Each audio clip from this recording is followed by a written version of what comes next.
Good evening, everybody. At this time, please silence your cell phone. We silence mine.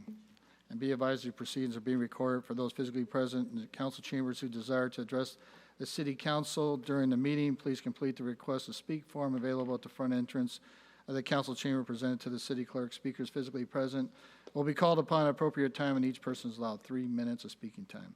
We're going to go ahead and call this meeting to order on March 24th, 2026 at 6 p.m. The invocation will be given by Pastor Ezekiel. I knew I was going to say. I said Ezekiel. Ezekiel, that's a very biblical name. So. From Living Word Church, and the Pledge of Allegiance will be given by Councilman Allen. So please rise. Amen. Father God, we come before you today in this place, Lord. I pray that you just bless this gathering, Lord. Thank you for all your service members, God, all of their labor, all of their lives that they put on risk and that they put themselves to the side to do your will and to do the will of this city, Lord. I pray that you give them favor, Lord. Loosen your wisdom here on earth, God.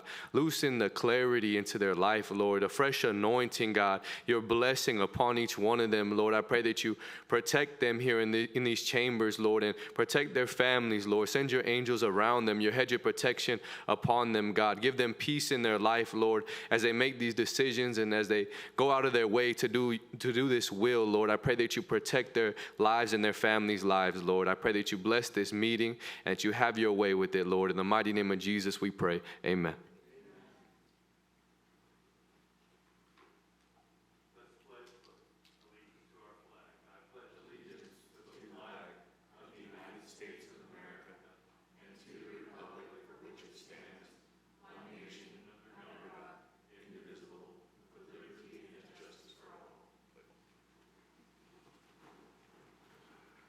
Thank you, Jeff. Thank you, sir. Beautiful prayer. Appreciate it. Madam City Clerk, can we have a roll call? Councilmember Brown? Here. Councilmember Allen? Here. Councilmember Wilson? I am here. Mayor Pro Tem Sabino? Present. Mayor Hussey? Present. You have a quorum. Thank you. Item A, reordering additions or removal of the agenda items. City Manager. I'd like to remove items 6 and 7, please.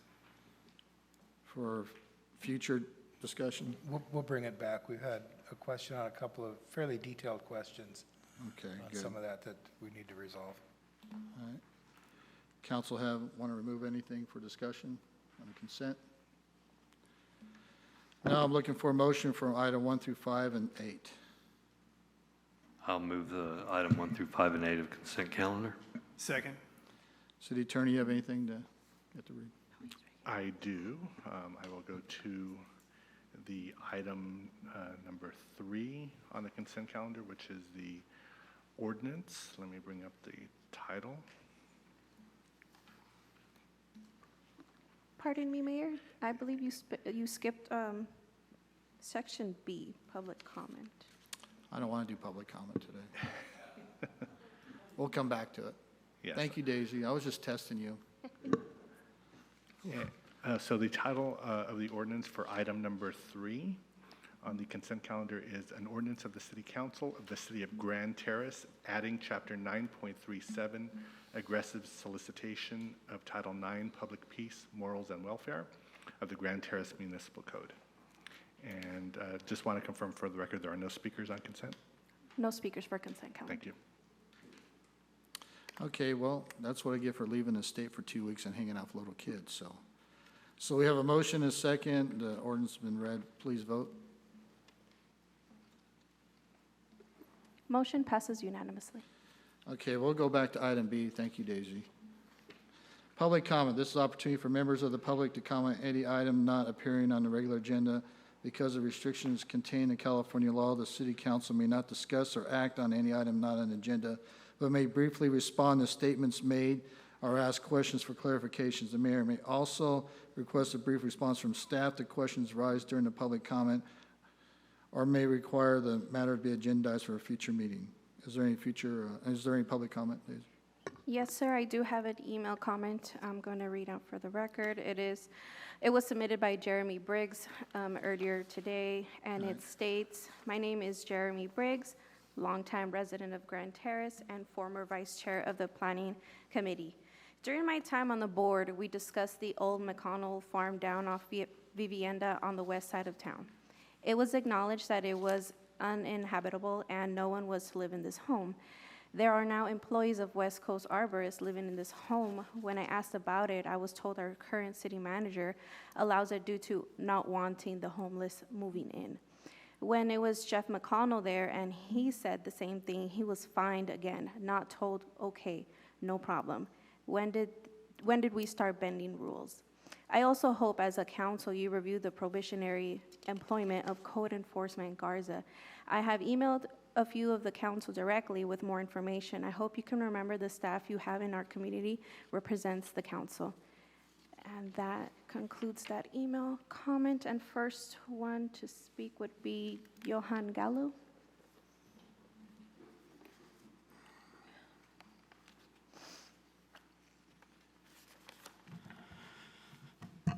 Good evening, Mayor and council members. Johan Gallo, DeSoto Street, Grand Terrace.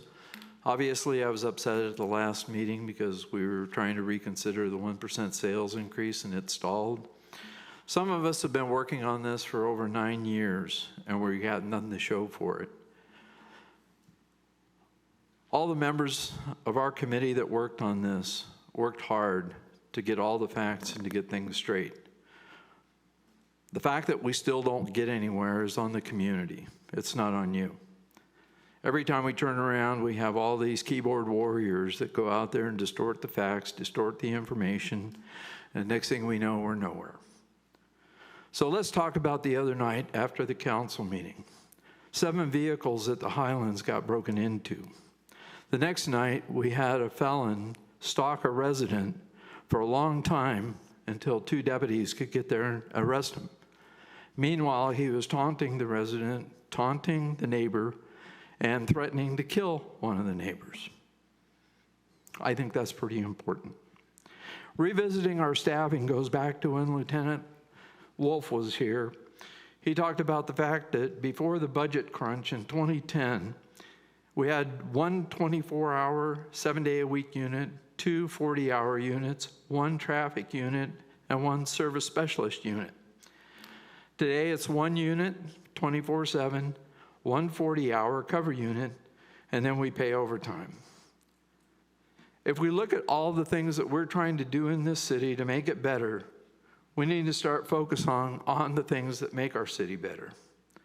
So given that, there's a song, The End of Innocence, that describes Grand Terrace. The streets once busy with kids no longer have kids on them because they don't walk to school because the parents don't feel safe, so you see a parade of cars going to our schools. There's too many armchair quarterbacks out there that are always distorting things on social media that have nothing to do with the facts. I believe in facts. The fact is, you're willing to go shop anywhere else and pay 8.75% sales tax, but you won't do it in the very city that you live in. You won't do it to get more law enforcement resources that we need while you continue to put our own law enforcement at risk. So, you know, armchair warriors often fail because they're poisoned by this fairy tale. The fairy tale is all this misinformation goes out, kills every effort we've ever done. So I hope the city will consider putting on the agenda to revisit a special tax so we can finally move this forward or go find the money somewhere else. Thank you. Thank you, Johan. Anybody else? Yes, Jason Greeley.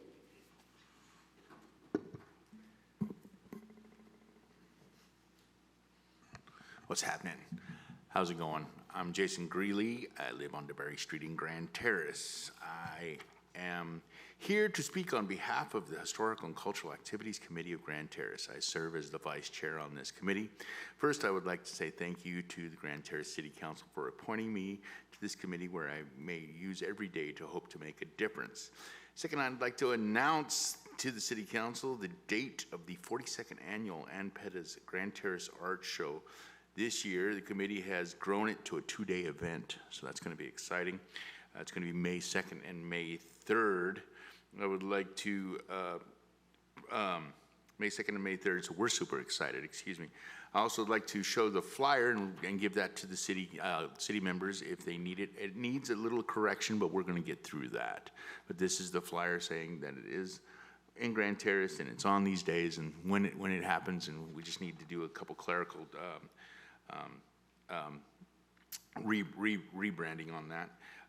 It is a historical document, and I am so glad to be a part of the Historical and Cultural Activities Committee on this document and be marked as part of the history of Grand Terrace. First off, thank you for letting me serve as this volunteer position. I would also like to lastly thank the rest of the committee for their hard work as a team. We have worked as a team to bring this committee event together. Thank you, Grand Terrace, and thank you for having me hold this historical tradition together with our team. That's all. Thank you, Jason, and thank you for keeping that tradition going. I always look forward to seeing our artists and stuff. And I do want to thank Jason and the committee. This is one of those events that really is minimal staff interaction, is resident and committee member driven. Last year was a huge success, and they're poised to make it even better this year. So I'd like to thank the whole group. Thank you. Tony Rosales.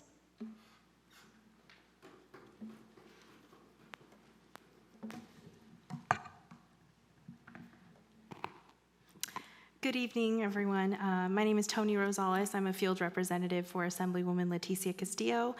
Today I have a short update and a legislative update from the Assemblywoman. This year, the Assemblywoman is recognizing 7 women from the district as Women of the Year from Assembly District 58. Grand Terrace's very own Alicia Fernandez has been awarded the award for service to a nonprofit. Alicia, or Elsie as many know her, is known for her leadership as the president of the Grand Terrace Chamber of Commerce and her role at City News Group. She is very involved in the community and is her compassionate leadership and tireless dedication to supporting the community of Grand Terrace are one of the many reasons Assemblywoman Leticia Castillo is honored to recognize her as one of the Women of the Year of Assembly District 58. Additionally, a short legislative update, AB 1382, the Assemblywoman's Bill on Ethics over Aesthetics, and AB 1597 have passed in the Assembly, and they are currently making their way through the committee process in the Senate. Additionally, finally, the Assemblywoman will be on spring recess starting this Friday, March 27th, through Sunday, April 5th. If there are any questions that community members are raising regarding any state agency issues, please feel free to forward them to the Assemblywoman's office, and I'd be happy to assist. Those are all my updates for today, and thank you. Thank you for the updates, and congratulations, Elsie. You really deserve it. We'll have to do a little dedication for you, but I don't know how we'll take a picture because you take all the pictures. So timer or something, but congratulations. Do we have anything else? No, sir. Okay, so we'll go and close public comment. And I got to make a correction since I messed up my thing here. I was supposed to recluse myself from item 5, the approval check number 83329 for the amount of $419.20. So I will be off item 5. Okay, so let's see. Item E, public hearing adoption of and Gabe, who's given item E? You want to come on up, or? Yeah. So adoption of 2026-2027 development impact fee, nexus study, update development impact fees and introduction ordinance amending section 4.80.010 of Grand Terrace Municipal Code. Gabriel, it's all your buddy. Good evening, Council. Thank you. And members of the public.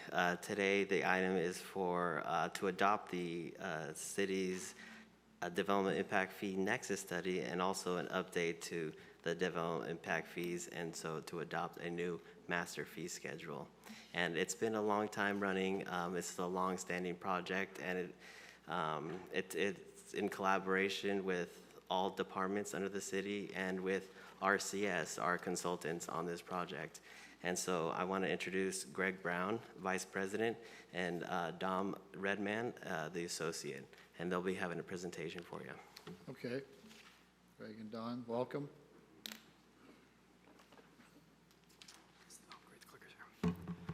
Good evening. My name is Gregory Brown from Revenue and Cost Specialist. And so I'll go ahead and have a short presentation, and then I can answer any questions. I did want to preface this by saying that I kind of naturally speak fast. I'm a consultant, usually I'm at a keyboard, so I'm like super nervous right now. So I'll try and speak as slow as I can, but if I start going too fast, please let me know. Don't worry, I get nervous all the time. You see me messing up, so it's all right. Okay. But Appreciate I'm a that. super slow listener, so Okay. we'll balance it out. So you'll I'll be do my all right. best, sir. Okay, you're fine. Okay. So, what are impact fees? Development impact fees are charges imposed by local governments on new development projects to help cover the costs of public infrastructure and services made necessary to that development. The idea is to ensure new growth pays its fair share of the infrastructure it requires rather than burdening existing taxpayers. So, if we break it down really simply, the city today is like a house. Right now, the house fits everyone comfortably. New growth is kind of like roommates moving in. More people move in, everything gets a little more crowded. To stay comfortable, you need more space. So we add rooms so everyone still fits. The roommates pay for the expansion, and that's more or less what impact fees do. Without diffs, you have the same house, more people, everyone gets a little less space and comfort. With impact fees, you have new roommates, they pitch in, the house grows, and the service levels pretty much stay the same. So what happens if there are no impact fees? Well, again, this is broken down very simply, but more or less, the current residents will need to subsidize the infrastructure required to accommodate new development, or the current level of service will drop, not just for current residents, but also for future residents and businesses. So more or less, these are just boiling down what the basic steps are, but we have to establish a land use database to self-develop our impact fees. We have to figure out what's currently in the city right now and what the potential development is. We establish the current level of service for each infrastructure, and then we determine the impact of new development on the city's infrastructure. We figure out the demand drivers of what's currently happening right now per infrastructure. So calls for service, for instance, for fire, gallons per day for sewer, for instance. And then we apply those to the potential land uses so we can try and estimate what the impact of development is actually going to be. We determine the projects necessary to accommodate new development, and then we determine the project costs and distribute those costs across new development. So again, it's breaking it down very simply, but that's more or less what the steps are. There's been multiple court cases as well as AB 602 coming in, so there's been some legislation as well. But I wanted to point out the Sheets versus Eldorado case because this was in the Supreme Court and the decision actually came through last April, as I recall. And two things were established. It was interesting, though, in my field, though, because nothing fundamentally changed about the impact fees laws themselves. But it did highlight two things, and these are crucial to what's important for how the impact fees are calculated. The first one is going to be the Nolan case, and this is the Nolan versus California Coastal Commission. And this is that the new development has to have some sort of reasonable relationship between the public facility that it's financing. And so it makes sense, though, right? You know, if you're building a house, the house has to have some sort of relationship to the road that you're asking that developer to pay for. Having that nexus is important, but the other part of that, though, is also proportionality. And this is Dolan versus Tigard. I will say it wrong. It's city in Oregon.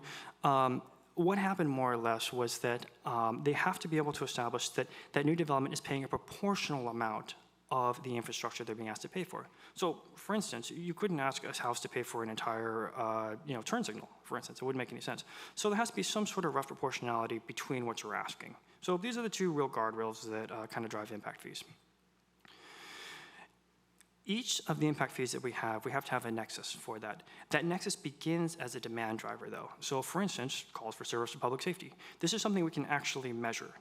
We can measure, and then we can determine, this particular land use, like single-family homes, for instance, is creating this call generation rate, and then we can apply that then to potential development.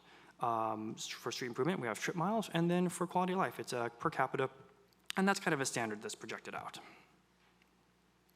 So, the intent behind the development impact fees is fairness at the end of the day. Fairness both on the side of the city, fairness on the side of the developer, and also fairness then between existing and future residents and businesses.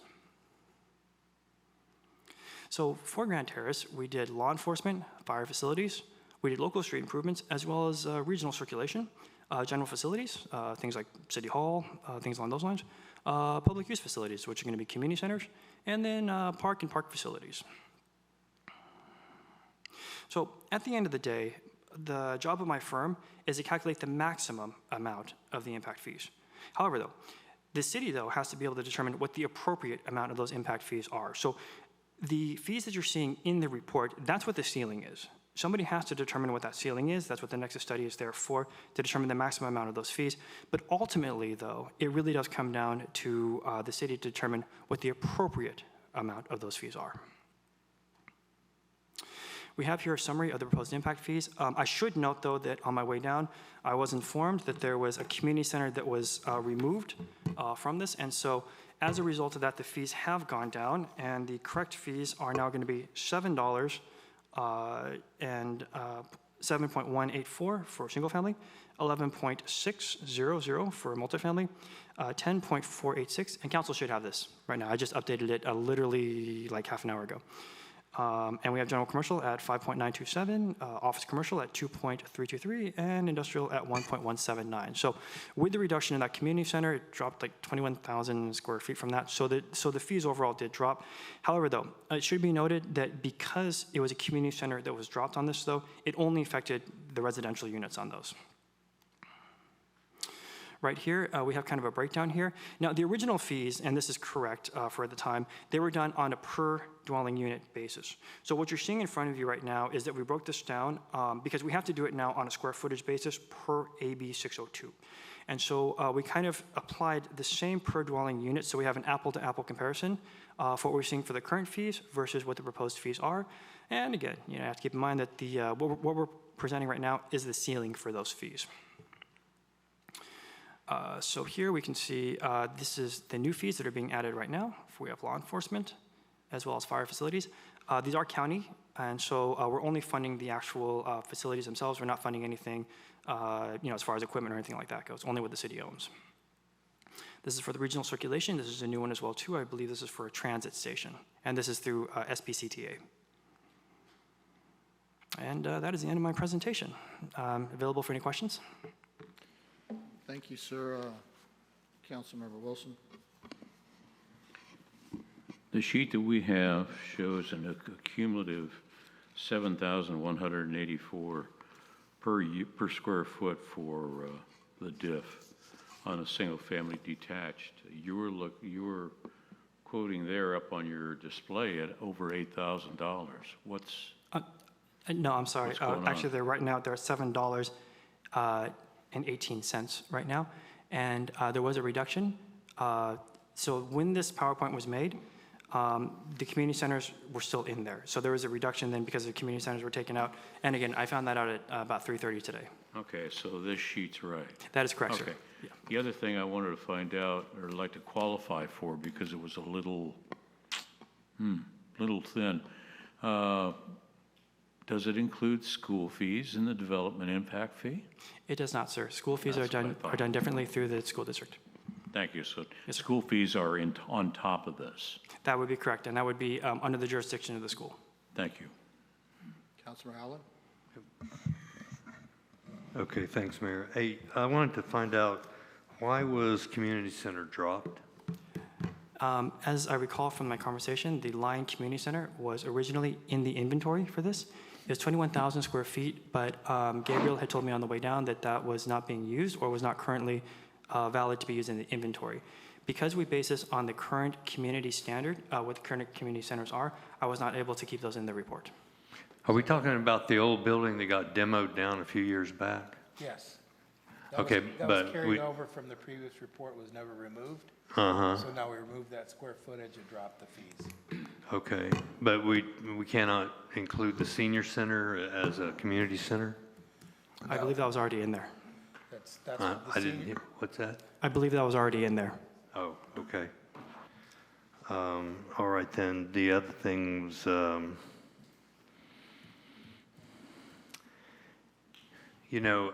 I really wish that there was one other fee that we could have, and that would be a vacancy fee, a fee on vacant commercial property. The city zones property for a purpose. They zone property commercial for a reason. And the purpose is to build commercial real estate to generate income or sales tax. And when property just sits vacant for decades and runs into disrepair and costs us money with code enforcement, public works, and things like that, of course we can attach a lien, but it would certainly to me, I wish there was some way that we could actually incentivize the developer to not let it just set by using a fee or I guess the nexus could be that we have to use our services, city services, but I mean, you know, empty property definitely impacts the community. There should be some sort of an impact fee. You know, San Francisco has it, Oakland has it, Berkeley has it, LA's exploring it. I don't know why we can't. $5 a square foot is what they're doing, or $1,000 a linear foot for street frontage. Sounds good to me until they get somebody in there to maintain their property. That's all I have to say about that, Mayor. Thanks. Thank you, Doug. Points, Councilmember Brown? Thank you, Mayor. First, I would like to thank you for the work to our entire team that went in to putting together this Nexus study. I had the pleasure of reading the entire development impact fee report, and this thing hasn't been updated in 20 years, so it's long overdue. I was particularly pleased to see the additional categories that were added, so we're capturing fees for impacts on city facilities that otherwise we would have missed. I did have a question, though, regarding commercial lodging wasn't addressed in the study. If it was, I missed it. So can you please explain how commercial lodging fees would apply to commercial lodging if we had a project of that nature? I believe that came from not enough supporting data in the land use element for that. Okay. We can definitely add that in, though, because as far as I know, we'll be updating the storm drainage for that. And so if that is something, and we can find the data for that, I'll be more than happy to put that in.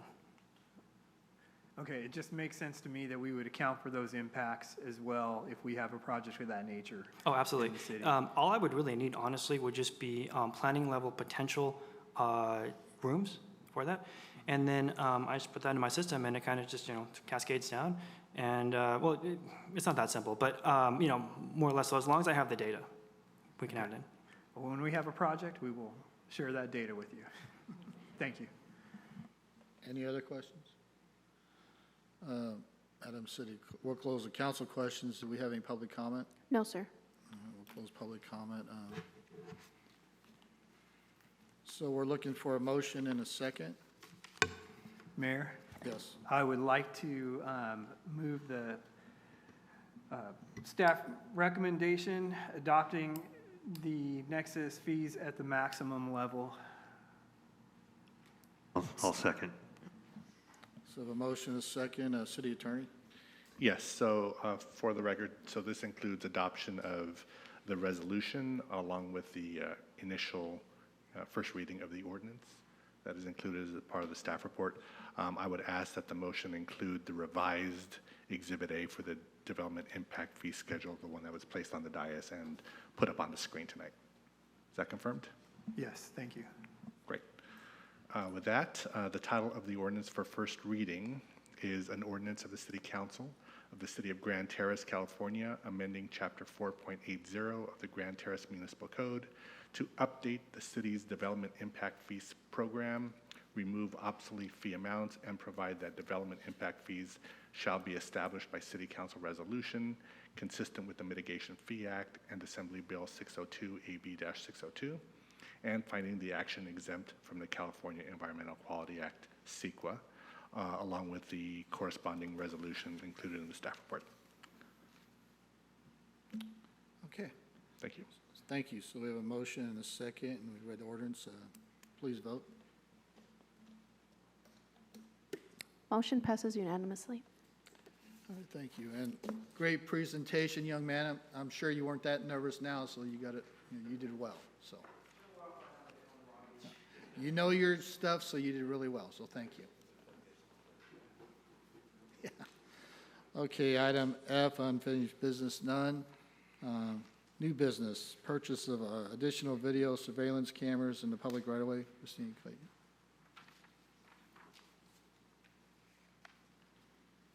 Good evening, Mayor, Council. Christine Clayton, Finance Director. So I'm here before you for the purchase of 12 additional flock cameras. Currently, the city has 12 throughout. And this supports goal number 2, maintain public safety. So the first year cost of the cameras with installation would be $45,600. And subsequent years to maintain and to keep the recordings for over a year is another $42,000, which would be budgeted each fiscal. The placement is currently being determined by the Crime Statistics Reporting Division of the Sheriff's Intelligence Bureau. And this would be an ongoing commitment to improved public safety and surveillance capabilities. I'm happy to answer any questions. Do you have any questions? Okay, no questions from the public comment? Johan Gallo. We waited till he sat down before we asked. Johan Gallo again. And by the way, the doctor told me I'm a 73-year-old man in an 80-year-old body, so there you go. Regarding the issue of the flock cameras, I'm a strong believer in the flock cameras, regardless of all the noise that's out there about them right now. The company has realized the data issue and has solved that problem. So I hope that that does not keep us from moving forward.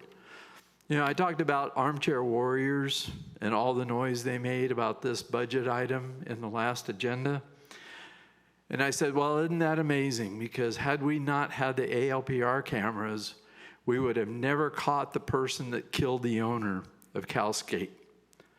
All of a sudden, all that noise went away. So if you're out there sitting, watching this council meeting, because you never show up here, but you'll blow up everything on social media, why don't you get a pair and come here? Thank you. Well, thank you. Any other public comment? No, sir. I don't think you could top that one, so. We'll go and close public comment. So I'm looking for a motion and a second to approve the item of purchasing the cameras. I'd like to move the item. I'll second it. I have a question also. Oh, I'm sorry, Jeff, go ahead. That's all right. Now's the right time. It's only a question for probably our chief right there, Lieutenant.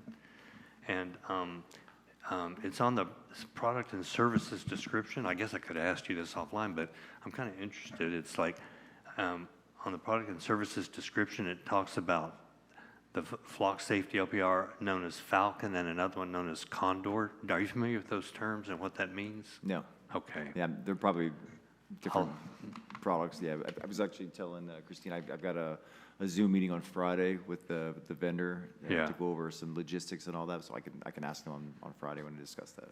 Okay, then. Appreciate it. Thanks, Mayor. Okay, we have a motion second. Any other questions? Conrad, do you have anything to add? The only other important thing is this was budgeted in the mid-year updates, so funds are set aside for it. Mayor? Yes. I did have something I wanted to share with the residents of Grand Terrace, and that's if you take a look at the San Bernardino County Sun newspaper, on March 8th, they published a story. There was an attempted kidnapping of a woman on Inland Empire Drive, which is over there by the Ontario Mills Mall. And it was a Rancho Cucamonga resident pulled over by the side of the road, tried to abduct her. She was able to scream and generate some attention from some bystanders, and he hopped in his car and got away. The crime occurred in Ontario.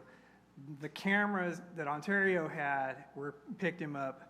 Then the Rancho Cucamonga cameras picked him up. They were able to take him into custody at his home. He was charged with kidnapping and false imprisonment. And that just goes to show you how we can solve these crimes using technology. And quite frankly, it's a safer way to hook these crooks up when you can just go to their home and catch them after the fact. But it's 24/7, 365, no new taxes, and these cameras, work around the clock. They make our streets safer. The criminals are arrested quicker, and we can all go about our lives and actually, in safety and comfort here in Grand Terrace. So anyway, with that, I move the item if we don't have a motion already. Okay, well, that's great. And the cameras are great. Well, we also, additional sheriffs to bring in the cameras to make the arrest is a big thing too, and law enforcement. So you have all the cameras you want, if you don't have the military, the law enforcement to back it up, it does no good. So, but yeah, I think one of the biggest thing was people worried about their privacy and stuff, and right here has more information about you and knows where you're going than these cameras will ever have. And if they're worried about getting their information sold, I worked for the Department of Justice, my information got sold through China. I worked, you know, the VA, the information got stolen from China. So it's out there, technology's out there. This is just another great tool for law enforcement to use, like Councilmember Brown said, to protect people too. Not only, you know, the violent murders, but also prevention of crime to see what's going on. And, you know, human trafficking too. It's a big help on that. So, Mayor Pro Tem, you have something you want to add? I just wanted to add, and again, for those who are concerned about flock cameras but have a cell phone that requires your fingerprints or your face ID, you know, if you've entered those, then, you know, you've doxed yourself. But with regard to the flock cameras and their effectiveness, there was a gentleman by the name of, pardon me here, Emilio Salem Ganem, who was last seen in 2023, disappeared after leaving a church in Hemet, and because of flock cameras, it was picked up on May 25th, 2023, that he had been spotted in Grand Terrace. And if it weren't for that, that family would never have their peace or their resolution. And so looking at what's happened right here in our own backyard, these devices have allowed our law enforcement to be able to do their job better because of their ability to be able to find those who are out who are committing criminal acts, and then passing through our city. So with that, I'd like to call for the vote. Okay, so we have a motion and a second. Please vote. Motion passes unanimously. All right, thank you, council. Item 11, mayor appoint council member to attend the 2026 annual meeting for shareholders of Riverside Highland. Conrad? I'm going to save the trip. It'll take longer to walk. You hit it. We have the annual shareholders meeting. Typically, either the city manager or a council member is appointed to vote those shares. It's up to the council and the mayor to determine who has that. That is it. All right, do we have any public comment? No, sir. All right, who wants to volunteer? I know.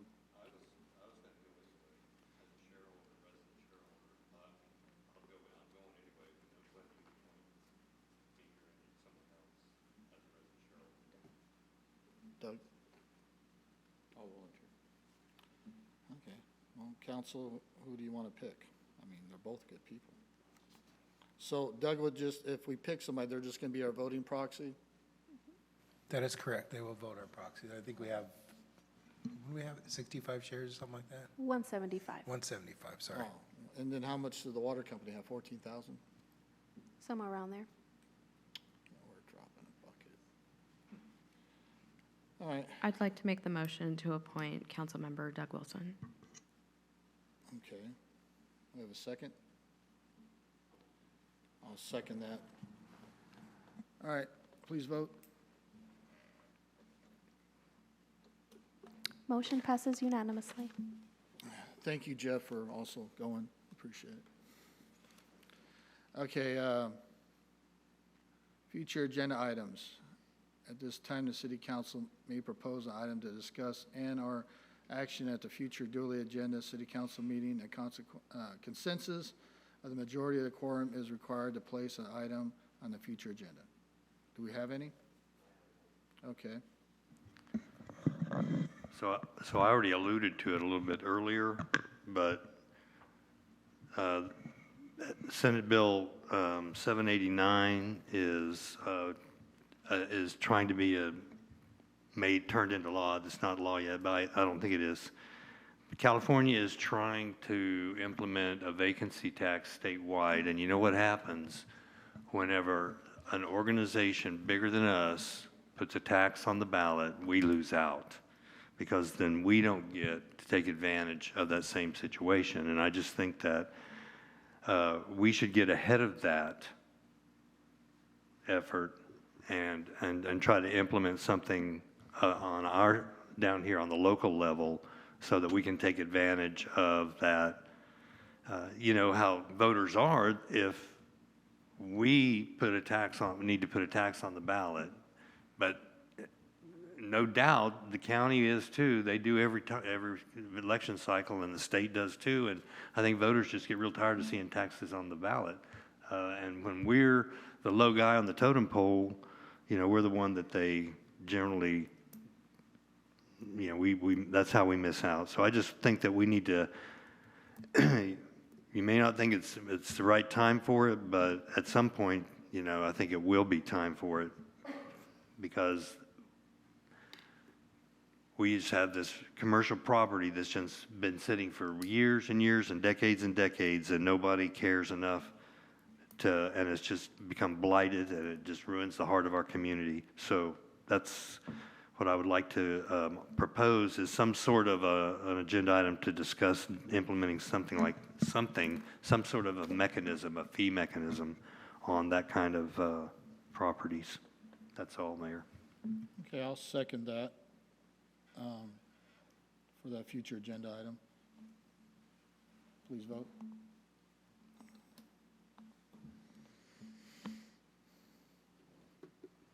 Motion passes unanimously. Councilmember Brown has abstained. Okay, so I want to bring an agenda item, not a popular one, but it is a popular one, and probably not a popular one for a mayor that's going to run for re-election. But you know what? I love our city. So my agenda item I like to bring up is to look into the special tax, not a general tax for law enforcement. Reason why? Special. I said, I've been down that road before. Same old thing, different day. It didn't pass. We don't need to spend $100,000 to ask the residents what they want, because they already came and told us what they wanted through communications. So I would just like to revisit what the special tax would do, and just like the last agenda item we had about the general tax. So basically revisit the special tax for law enforcement only, and to move from there and see if we have to have a public workshop or get the ball rolling on here. So that's my request. If anybody would like to second, I appreciate it. Sure, I'll second it. A motion and a second. Please vote.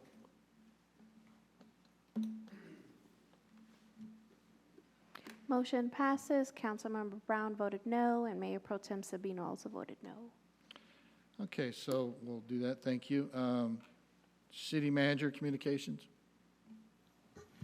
Only one thing, there will be an event at the National Orange Show Friday and Saturday nights for their, let me get this right, something Beyond Wonderland event. So it'll be going from 3 p.m. till 2 a.m. We will be posting the noise phone number, and this is their, we know the drill. All right, I'll let you go first this time, because I'm just doing everything backwards. Well, that way you got the good news first. Yeah, I know. Councilmember Brown, City Council Communication. Thank you, Mayor. Well, since the last meeting, I had the pleasure of attending the Grand Terrace Area Chamber of Commerce meeting, and the guest speaker they had was a couple members of the Grand Terrace Toastmasters Club. And I just wanted to mention the Toastmasters Club to everyone, because I think that they're one of our clubs here in town that often gets forgotten about. But they meet every Friday morning at Azure Hills Church at 7 a.m., and that's 22633 Barton Road in the Cottage Room. It's a fantastic organization if you want to practice your public speaking skills. You can learn a lot. I would encourage anyone that's interested to look them up. And then other than that, I attended the Cars and Coffee monthly meeting. We had a fantastic turnout for that on a nice hot day. And the last thing I wanted to mention is during our last council meeting, we had this discussion on public safety funding and taxes. And during that meeting, I misspoke, which the mayor was kind enough to refresh my memory after the meeting. But I had mentioned that, you know, we're competing with the San Bernardino County Transportation Agency, and the state's got a tax measure that's likely to move forward. But also, I had received a survey, and I incorrectly stated that it was from the Colton Joint Unified School District. In fact, that survey was the San Bernardino Community College District testing the waters for a tax measure. So if you're a property owner in Grand Terrace, part of your property taxes already go to the Community College District. In addition to the percentage of your property taxes that are allocated to the Community College District, they have a general bond measure that's also on your tax bill that you'll see that itemized. So the Community College District, just like the school district, gets a piece of our property tax, and both have general bonds that are outstanding. Well, the Community College District was testing the waters to float another bond measure for November for things like vocational programming, vocational training, facilities improvements, and the KVCR TV station. Were all questions on that survey. And so just for the record, I wanted to say that I misspoke. It wasn't the school district, it was the college district. And if I say something that's inaccurate, I want to make sure I clarify it. So that's all I have, Mayor. Thank you. All right, thank you. Councilman Allen? Thanks, Mayor. I attended also the chamber meeting and the last chamber meeting. And then I also attended the Civic Well Conference, and which is a California Energy Resiliency Conference. And then on, let's see, yeah, the Cal Cities Division meeting in Yucaipa on the 19th. I attended that, and the speaker was Casey, can't think of his last name, but he's the director of IREN, the guy from IREN, the representative from Inland Regional Energy Network. Daly. Casey Daly, that's right, thanks. And it was a real good presentation, real informative, and I'm glad I went.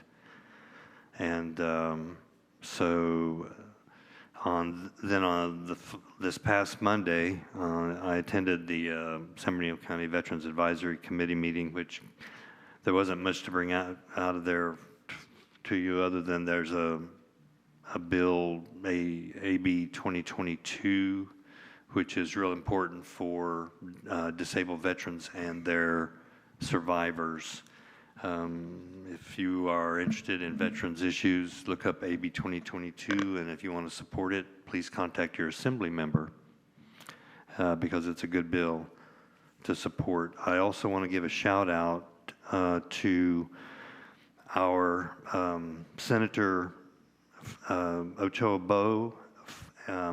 Earlier this past week, there was, she's real good about sending us emails with future bills going into committees and stuff. And so I was reading through that, and I noticed that there was a firearms training requirement bill, SB 948, that she had put in there. And it gave a whole list of the requirements for getting a firearms certification training and what the bill wants to add. But one of the things that wasn't in there was stop the bleed training, first aid training. And so I contacted her office and told them about that. And they contacted her, and she sits on the committee, and she made sure that she voted for that, and that was great. But what was really great is also our other senator for Grand Terrace. We're lucky in Grand Terrace. We're one of the few little tiny cities that has 2 senators. And so I contacted Senator Reyes' office, and I asked them to do the same thing. Senator Reyes covers some residents over on La Cadena area, and And so I asked her, and so it's this great collaboration of a bipartisan effort to advance a bill that is good for all Californians, for safety of all Californians. And I really wanted to give a shout out to both of those representatives of our city and say thank you for doing that for us, you know. So anyway, that's all. Thank you, Mayor. Thank you, Councilman Allen. Councilman Wilson. Attended the Cal Cities meeting at Yucaipa, and there was an IREN presentation which has to do with Power Consortium, and they talked about it being a resource, and they demonstrated a spreadsheet that showed that several entities, including the Colton Joint Unified School District, had taken advantage of some of their consultation, and it saved them $250,000 in just street light placement. So it seemed like a good thing to be able to take advantage of. They are available. And then the next day, attended the STEAM Symposium at Grand Terrace High School, and it talked about a badly needed program that is already being implemented, and that is to get our kids out there involved in real-world business situations, sponsorships, other educational opportunities that can solve the dilemma when a kid gets done with high school and they jump out of high school, and whether they are able to go to college or not able to go to college, they're kind of swimming in dark waters.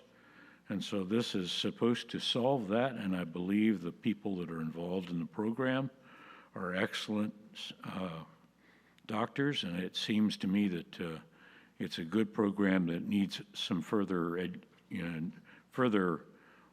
growth, but the people that are involved in it are very dedicated. So it sounds like a terrific thing, and I was really appreciated the opportunity to attend the symposium on behalf of the mayor. That's all I've got, Mayor.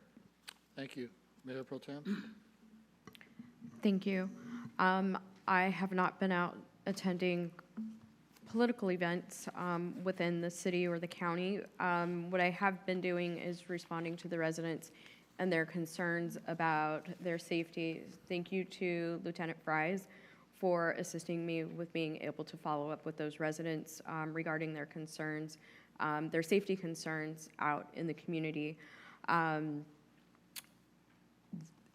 thank you to the residents who continue to forward those to me. Some of those including not feeling safe in local grocery stores, the physical interactions that have taken place, occasionally not being able to reach the dispatch through non-emergency lines, to which I'm able to immediately relay that information to Lieutenant Fries, or if an interaction maybe wasn't what they expected it should be, and to our city manager for assisting me with following up on different reports and concerns that have come through, such as tagging and graffiti that has taken place, as well as concerns regarding people not being able to get a response maybe from staff, or not knowing how to navigate to get that response. So those are my communications. I continue to be out driving through Barton and other areas that are of concern to the residents, and being able to help meet with our county representatives to better understand what options we have available regarding public safety. I appreciate the mayor's recommendation here today of trying to address that. I believe that we need a more dissected view of understanding what and how to put forth a measure without just calling for the measure, and being able to understand where the needs are and the best use of taxpayer funds if we're going to proceed with a special election. And so I just want to quantify my vote today. It's not that public safety has been minimized, because I am constantly out there pounding the pavement, interacting with those who are in our streets and either presenting themselves in a way that may not be safe, whether that's a mental health crisis or making the calls on my own, because I don't believe that those concerns belong on social media. They never belong on social media. They belong going to our law enforcement, so that way we can quantify those numbers. That way we have a better understanding and a representation, as well as what our needs are. And that is all I have, Mayor. Thank you. Thank you. You know, when you say you're pounding the pavement for a long time, so that's why my recommendation's for that. We already went down this path, we've been down this path, but that's why we need to bring it to agenda so we could go over that. So that's why I brought it up. And it wasn't just an oversight thought for one day. It's been constantly with this battle and this war that we've been fighting. As far as this Saturday, Cal Skate, I'm going to be going to, they're having an Easter egg hunt for one of our foster cares that are in here. So it's going to be a great event for kids. I think there's like 150 kids going to be there. And it's just a really good event. And these kids, I've been to a couple of them, and, you know, they're just appreciate it. The foster families get to go out and have a family day and stuff and relax. I mean, it's a big commitment, and God bless those foster parents for taking in this responsibility of, you know, bringing shelter and protection for these kids. Also, so that's probably why I'm all messed up, because I attended a Donkeyland Town Hall meeting last night. And wow, that's way to go after you come off a plane and stuff. But yeah, so they had a town hall meeting at Sandals Church, and it's in regards because the mutilations of some of the donkeys that are having, they call it the triangle. So the triangle of they're getting hurt is by Moreno Valley, Ritchie Canyon, and some parts of Redlands. The Badlands, mainly in Moreno Valley. So these donkeys, one, you know, pretty much the ears are getting ripped off, and the hindquarters and the back end's getting attacked. So they think they're either wild dogs, or they think it's somebody training their dogs to attack them. They don't know. They're trying to find. There's 24 square miles of donkey grazing land in that area, so it's a big area to cover with limited resources. So they talked about that. My thing was, you know, also look into homeless encampments, because homeless encampments have dogs, and those dogs are trained to protect them, and the donkeys go walking through the homeless encampments, because believe it or not, we do have homeless encampments up there in those hills. I see them all the time when I'm hiking. It's in Riverside County. I turned them into Riverside County, so whenever it's going to get done, I don't know. So a lot of people are up in arms. There was a lot of conspiracy theories. But overall, we had the mayor of Colton, council member in Colton who's in Ritchie Canyon. We had the mayor of Redlands, council member of Redlands, and the council member of Riverside, and a council member of Moreno Valley. So, you know, we were all there because, you know, we know that this part of our, the wildlife here is part of our residents' background, you know, just like Blue Mountain. And then you had a lot of different law enforcement agencies in there too. So just trying to put their heads together and come up with solutions, and hopefully they will catch the person doing it. Besides, you know, the dog mutilation, them getting shot by arrows. So there, I think out of 12 donkeys that were injured, only 4 were managed to survive.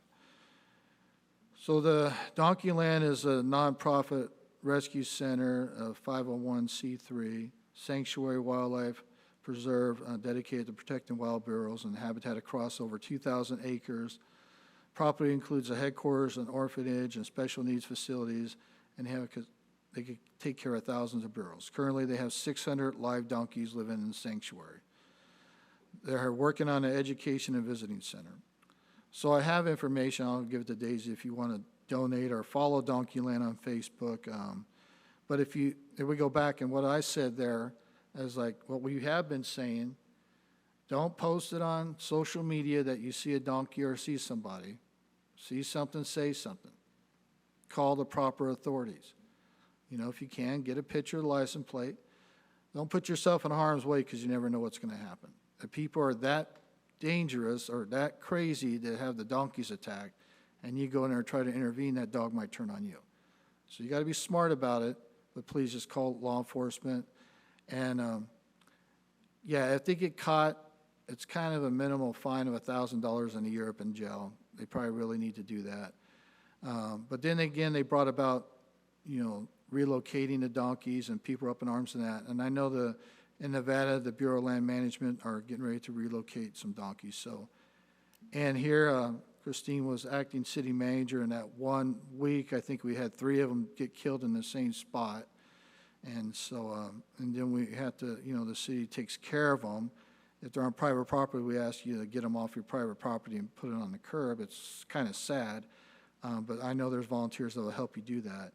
And if you come across a sick or wounded donkey, you know, call our animal control so we could get the proper authorities out there. Either we have, unfortunately have to euthanize them or get them to the veterinarian service.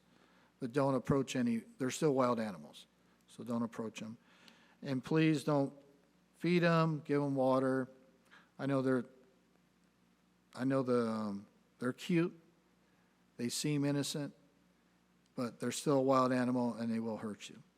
So anyway, that was but they had quite a turnout at the donkey town hall meeting, so yeah. So, but you know, it is a good organization. So that's all I have, and then Lieutenant, you have anything you want to? Yes, just real quick, I just wanted to just circle back to the flock camera conversation we had earlier. Thank you for voting to move that forward. I think that's going to end up being a very useful tool. You know, with the 12 cameras we have, I think doubling that up, it's going to be great. And just let's see, talk about. I just did a quick research on Councilmember Allen, what you were mentioning earlier. So Falcon and Condor. So Falcon is basically the ALPR camera technology, and then the Condor is a specific camera that they use. So the ALPR, the automatic license plate readers, AI powered, and the good thing about this is it's not just focused around Grand Terrace. I mean, this is a nationwide database that these things go into. So it's not just stolen vehicles and all that, but you know, if you have something that occurred in another state or another county, they could put they call it a DOJ stop. They could put that plate into the system. And if it even triggers, and you know, it goes through anywhere in Grand Terrace and it hits on one of those cameras, it's going to immediately alert dispatch and then alerts the deputies to let them know that we've got these people. So it's not, you know, it helps with the crimes that occur specifically in Grand Terrace, but it's also protecting the citizens here, because we don't want those bad people coming from other areas and coming in here. And as soon as they come to our city, it immediately alerts law enforcement, and then we can jump on top of that. And the Condor camera, that's at 360, so that's got really good capabilities too with zooming and things like that. So we could put it in a highly populated area. And then if, you know, we can kind of keep an eye on things going on there too, if we've got, you know, high crime areas, things like that. So there's capabilities in that. And like I said, the flock has really good insight on that. But gosh, thank you. That's going to be such an important tool, you know, like they mentioned earlier, with the catalytic converters and vehicle thefts and just any crime that occurs, being able to go on there. We don't even have to have license plates. I mean, it could be, you know, a crime occurs, a violent crime, and somebody says, hey, I saw a white, you know, whatever vehicle leaving this intersection at this particular time. We can go on there, and it could just be based off color of a vehicle. You could have a color, you could have a partial plate, you could have a number and a letter in there, and run it in the system. This is all we have, and it'll run through its AI technology, you know, to give you a plate with that particular model. So I mean, it's very highly advanced, and it's a great crime solving tool. So thank you for that. It's going to be awesome. Beyond that, that's all I have. LT, can like the Highland Apartments and other apartment complexes, can they purchase flock cameras and just to get on your system? Because all the crime there, I mean, they can't have access to the system, but to help you guys? You know? Yeah, there's actually, so our department, and a lot of departments have used it for years, it's like a real-time crime center, and what they could do is, there's a couple neighboring cities that are actually jumping on board right now with their city cameras and a lot of the local businesses and apartment complexes, and then we can, as a department, with their permission, tie into those cameras. So say in the Highlands, for example, if they purchase a series of cameras in there, and we've got all these vehicle thefts and catalytic converters and things going on, it'll tie into the sheriff's department's camera, so they can go on there in real time and actually view those. They could be recording the info, so now we're getting that information to assist with our investigation. So it's helpful to have that. A lot of the shopping centers, I mean, if we can get people on board to really get these systems in place, it's just gonna help us further investigate these. Because what happens if we don't have that, people just get unchecked and crime doesn't get solved, and they just keep committing crimes. But the more businesses and apartment complexes and residences that want to, get these security cameras, it's helpful for the whole community. It gets these people out of here, these repeat offenders. All right, thank you. Okay, I know we have a special meeting coming up this Thursday, right? That's correct. It's about joint meeting, planning commission and council. Sorry, not meeting, workshop. Workshop. So that's going to be at 6 o'clock Thursday, and so just to let the public know, so that the case they didn't say they didn't know, that way it's recorded. And let's see, so with closed session, none. So we're going to adjourn, but once again, we're going to congratulate Elsie for Woman of the Year. Are you buying tonight, dinner and drinks? No, it's well deserved, Elsie. You've been everywhere. You're interacting with the community, getting the face of Grand Terrace out there and stuff, and your pictures are beautiful. So congratulations again on you and your family. Them out there with you. I see them all the time too. So congratulations again. And the next regular city council meeting will be held April 14th, 2026 at 6 p.m. Any request to have an item placed on future agenda may be in writing and submitted to the city clerk. Thank you to my colleagues and everybody else who came out tonight. God bless. Have a good night.